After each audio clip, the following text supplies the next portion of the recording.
I'm your host, Ben Mwangi. And I'm Noor Haddad, and welcome to the Not So Daily Show. This episode, we'll be talking about the forms of environmentally sustainable actions happening in EC. Last February, the environmental whistleblowers landed in EC. Two giant inflatable bodies, the Anuki, played around different buildings from the Think Bay to CMUQ's business to the ceremonial court, spreading their cheer and joy to tell a story of how their ice-capped homes are being impacted by global warming. The Anuki are two Inuit-inspired entertaining characters created by French designers David Passagon and Motu Bat that travel around the world, jumping from city to city to spread a serious message about the importance of protecting our planet. The Anuki 8-minute light show projected on the LAS building told the story of global warming and the melting of the polar ice caps. The inflatable bodies act as an indication that our planet is also fragile. Basically, are telling us humans that we need to wake up and take better care of our environment. But before we dive into a deeper discussion on the sustainable habits within our EC community, here's a quick recap of recent events. As you all know, last month was Black History Month. Speaking of Black History Month, please don't forget to check out our first episode of the Not So Daily Show. If you haven't seen it yet, you can find it on YouTube and watch our eye-opening discussion on the experiences of Black students in Education City. So last week, the African Students Association recently hosted an event titled Emerging Voices in Black History. This highlighted the importance of researching African history, the difficulties that come with being a Black scholar in Western academia, and UQ's African Students Association also commemorated the end of Black History Month with a celebration of achievements of the Black faculty and staff at NUQ. The Palestinian Student Club also hosted a virtual Palestinian night celebrating Palestinian poets, singers, and comedians, and also an event discussing the Palestinian environment under Israeli apartheid. A truly unforgettable event. And in other news, March is also International Women's Month. So if you haven't already taken some time to let the women around you know how much you appreciate them, better late than never. Happy International Women's Month! And now, onto our main story. We'll be talking about sustainability and what it looks like in Education City. Qatar Foundation is a hub for sustainability, and Education City has been modeled in such a way that reflects this mission.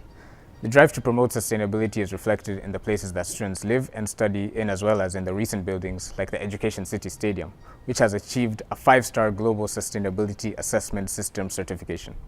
So all the buildings are LEED approved, which stands for Leadership in Environmental and Energy Design.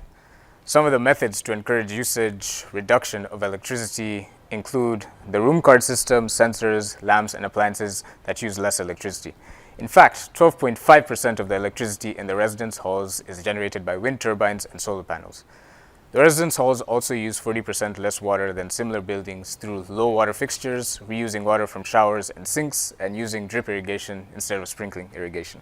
In addition, indoor air quality is generated by excellent air ventilation systems. The materials used in the ACs don't have harmful chemicals, and future plans in the QF dormitory include having less cars and using other modes of transportation such as bikes or people movers. And the dining halls also encourage waste reduction by using smaller plates and bowls and informing students about where food comes from, such as local or seasonal dishes. But before we jump to our guest of the week, let's head over to our reporters Wase and Asma in the Great Times exhibition at the Doha Fire Station. Hi, I'm Asma Mulindika, and behind the camera I have my colleague Wase.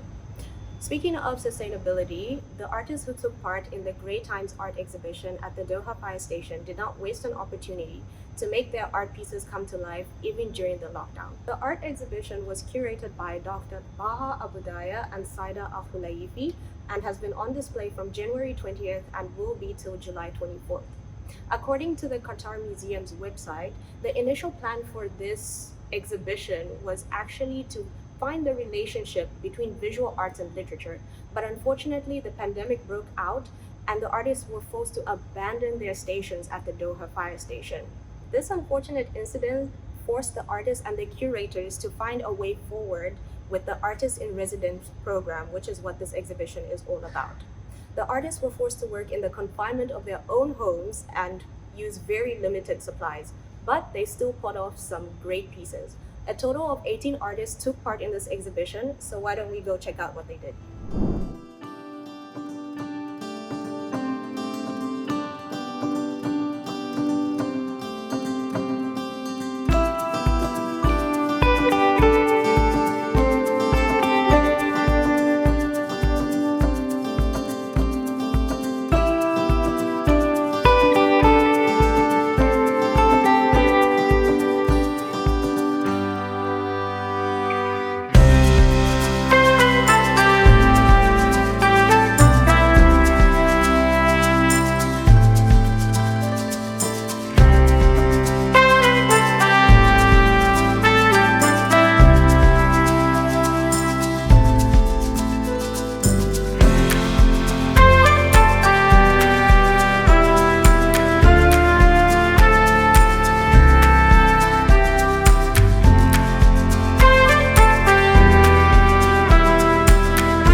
one of the participants of the exhibition, Ms. Hadir Omar.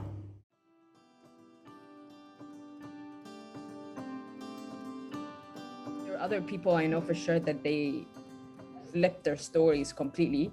Yeah. I knew that I'm doing an immersive. I wanted to work with VR because I work also with VR and I do short films on VR. So it's like, for me, it made sense to do that also. But because of Corona, I had to shut down this idea. So it's just like I eliminated more content and more outcomes.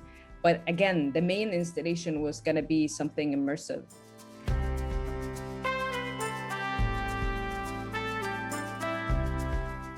A lot of filmmakers, they're so not sustainable when it comes to like recycling their sets, or it's like there's so many other things. So it's like I don't think it's because of the analog or the digital. I think it's a mindset of how people behave and how they use the resources that they have.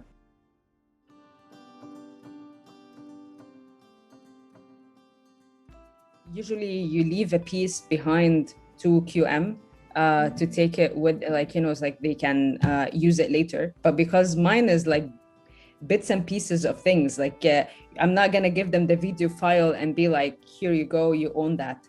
The pieces are nothing without each other. Like I'm the one who's putting them all together to make this experience. I was discussing with my dad. He works in construction, and I was telling him, it's like, let's give it all to like the workers, it's like at least they're fluffy good pillows and just like they can use them. But again, it's like these kind of things, it's like if I'm going to work with the pillows again, definitely I can expand on the idea and use these pillows. If not, you just need to find the right people that they need them. So it's like anything. Thank you, Wasi and Asma, for your insightful segment. And now we would like to introduce you to our guest speaker, Mohammed Al-Breiki. Mohammed is currently pursuing a PhD in sustainable energy at HBKU and already has a master's degree in sustainable energy.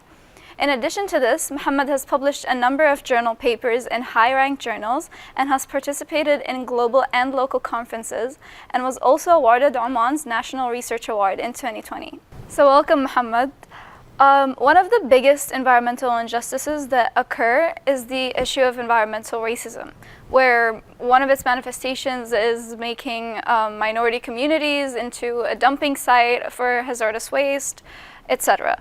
So first, can you elaborate on what environmental racism is, and in what other ways do we see it kind of manifesting in our environment?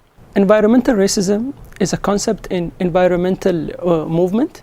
It was developed in 80s and 90s in the United States, and it's used to describe environmental injustice within a racialized context, both in policies and practice. I'll give you an example to make it easier. Around 80% or around 80 million tons of electronic waste, e-waste, is produced every year globally, and 80% of this e-waste is transported to Asia, and only 15 to 20% of this e-waste is recycled, and the rest remains there in Asia. So people who live there get a lot of diseases because of this electronic waste. So this is one of the environmental racism aspect. I'm going to give you another example where power generation factories are located in specific areas where poor communities are. So this is injustice. On the other end of the spectrum, what does environmental activism look like in different parts of the world, particularly when talking about regions, say in the global north and the global south? So environmental movements are driven by the needs. I'll give you an example to clarify the idea.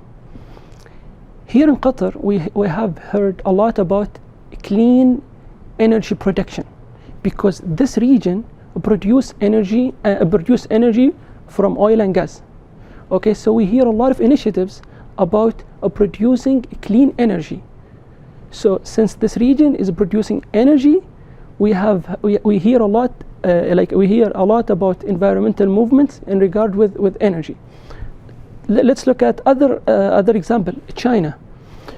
We hear a lot of initiatives in China in regards of clean transportation. As you know that transportations air pollutions in China is a very major problem, and the country is trying to eliminate emissions by cleaning the transportation sector. So basically they propose a lot of clean cars or hybrid cars or cars that runs using sustainable fuels. Other example is countries in Africa. We hear a lot of initiatives or a lot of movements in regard with recycling, because as I've mentioned before that countries or big corporates are transporting their e-waste or electronic waste into these countries. So as I mentioned, these environmental movements are driven by the need. So carrying off of that, how are discussions about environmental activism being driven, and whose voices do you think are at the forefront of that conversation? Whose voices are being marginalized or undervalued? Environmental activism is driven by profit.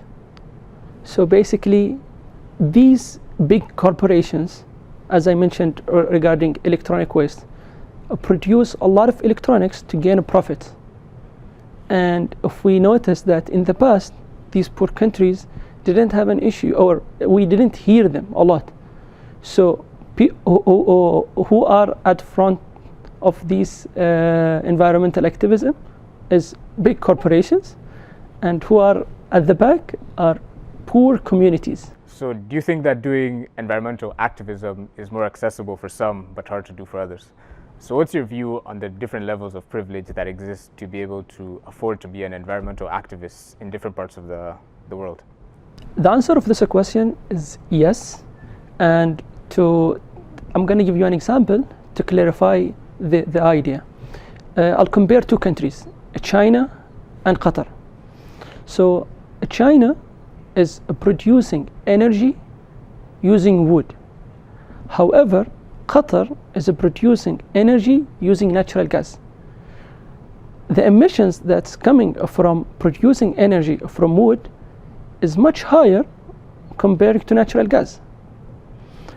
China, to have a cleaner or a cleaner way of producing energy, their solution is very easy. It's basically to substitute wood to natural gas.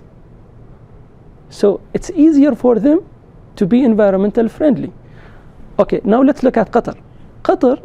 Qatar can produce, basically natural gas is emitting emissions to produce energy. So to have a different fuel, the technology is still not available. That's why this is like from a country scale. So it's not accessible for everyone. Thank you so much. So to wrap it up, we all have a part in this issue. We all play a role in it. So how do you think we can make environmental movements more intersectional?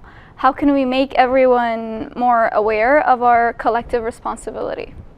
So environmental movement can be intersectional if we make environmental more, or if we make environmental movements more sustainable. What I mean by that is any environmental movements should consider three aspects. The first aspect is economical aspect, second aspect environmental, and the third one is social aspect.